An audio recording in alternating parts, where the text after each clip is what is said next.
మిట్ట మధ్యాహ్నము యొక్క ఏది ట్రాక్టర్ ఎక్కిచ్చిర్రు రైతుల మీద లఖీంపూర్లో 700 మంది ఢిల్లీలను చంపారు, డేటా అడిగితే లేదన్నారే. అట్లాంటి వాళ్ళు రైతుల యొక్క వాటికి సువ్వలు పెట్టిర్రే.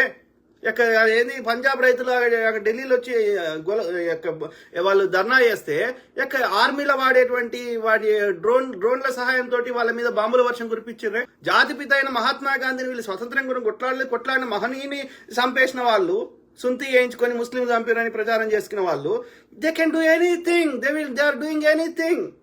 ఇలా ముస్లింలకు సంబంధించిన ప్రతిపక్షాల దగ్గర డబ్బులు ఉండొద్దని చెప్పి ఏది నల్లధనం పోవాలని అబద్ధం చెప్పి ఏది నోట్ల రద్దు చేసి భారతదేశం యొక్క మొత్తం వ్యాపార వ్యవస్థని అట్లనే ప్రతిపక్షాలను చంపే ప్రయత్నం చేసిన వాళ్ళని, ప్రతిపక్ష నేతని, ఒక 4 తరాల ప్రధానమంత్రులు ఉన్నటువంటి రాహుల్ గాంధీని జైల్లో పెట్టే ప్రయత్నం చేసిన వాళ్ళని తీసుకుపోయి డైరెక్ట్ ముఖ్యమంత్రులనే జైల్లో పెట్టిండు. అరవింద్ కేజ్రీవాల్ ని, హేమంత్ సోరెన్ ని. ఇట్లా 20 ఏళ్ల కింద అరుంధతి రాయ్ ఏమో అన్నదని ఆమెను ఇప్పుడు జైల్లో పెట్టే ప్రయత్నం చేస్తున్నారు.